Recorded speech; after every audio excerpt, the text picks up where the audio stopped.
Mengapa China bisa kekurangan tenaga kerja? Nama saya Ricky Suwarno, berdiri di atas pundak dua superpower Amerika Serikat China melihat masa depan Indonesia.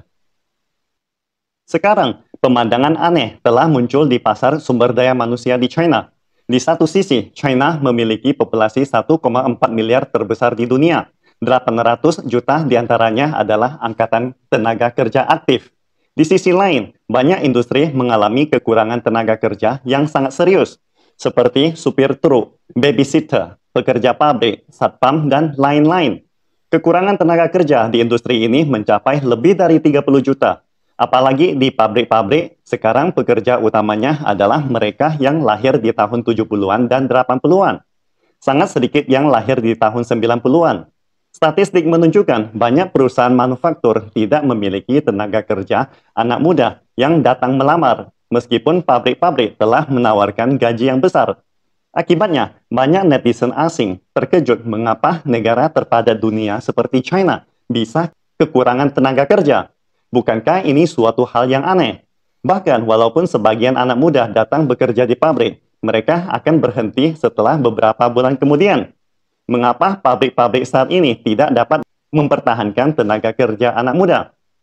Pertama, banyak anak muda sekarang lebih suka bekerja di kantor di bawah ruangan AC. Alasannya, mereka merasa bekerja di pabrik tidak dibayar dengan baik. Status sosial mereka rendah dan pekerjaan yang berulang-ulang di jalur perakitan sangatlah membosankan. Ataupun karena mereka tidak bersedia terikat oleh berbagai peraturan pabrik yang tidak hanya kurangnya kebebasan, tetapi juga menyia-nyiakan masa muda yang berharga.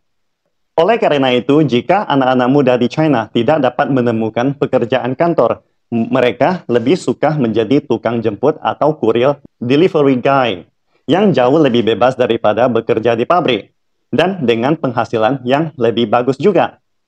Faktor kedua, untuk menarik kaum muda melamar pekerjaan, sebagian besar pabrik menawarkan gaji tinggi.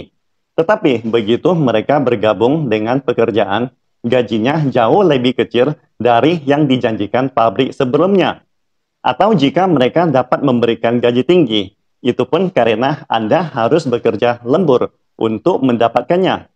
Artinya, jika Anda hanya bekerja 8 jam, Anda tidak akan mendapatkan gaji sebesar itu. Sehingga ini membuat orang-orang muda merasa tertipu. Jadi mereka memilih berhenti dari pekerjaan beberapa hari kemudian.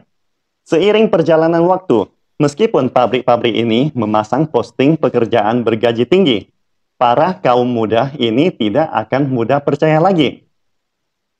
Faktor ketiga, sebenarnya tidak hanya lingkungan pabrik yang kurang rasional. Seperti mesin-mesin di banyak pabrik harus bekerja 24 jam sepanjang waktu dan tidak dapat dihentikan. Oleh karena itu, shift malam harus diterapkan. Bagi banyak anak muda, bergadang di malam hari dalam jangka pendek masih bisa ditoleransi. Akan tetapi dalam jangka panjang, dampak bergadang sudah jelas sangat membahayakan kesehatan. Sehingga banyak anak muda hanya bisa memilih untuk mengundurkan diri. Selain itu, walaupun karyawan tidak harus bekerja shift malam dalam waktu yang lama, namun banyak pabrik sering menerapkan sistem kerja 996. Dengan kata lain, mereka harus bekerja 12 jam sehari dari jam 9 pagi sampai jam 9 malam. Bekerja 6 hari berturut-turut sebelum dapat beristirahat 1 hari. Apalagi mereka harus melakukan pekerjaan berulang yang sederhana dan membosankan. Lambat laun, anak-anak muda ini mulai melarikan diri.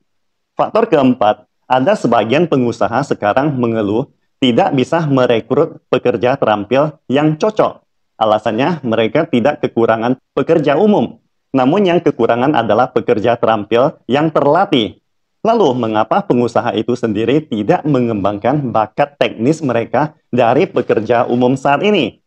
Dari perspektif pabrik, kebanyakan pekerja saat ini adalah mereka yang lahir di tahun 60-an dan 70-an, sehingga dianggap terlalu tua.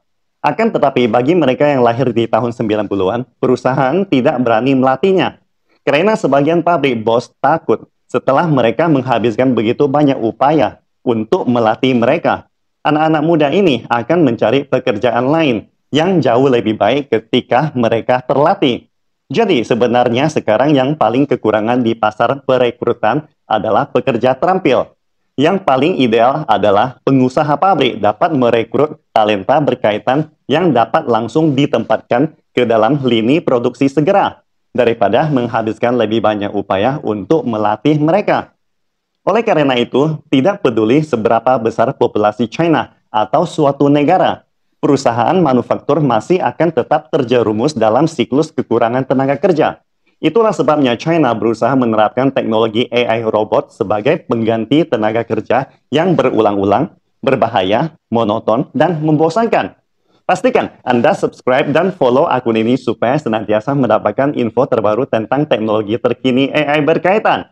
Salam Indonesia Maju!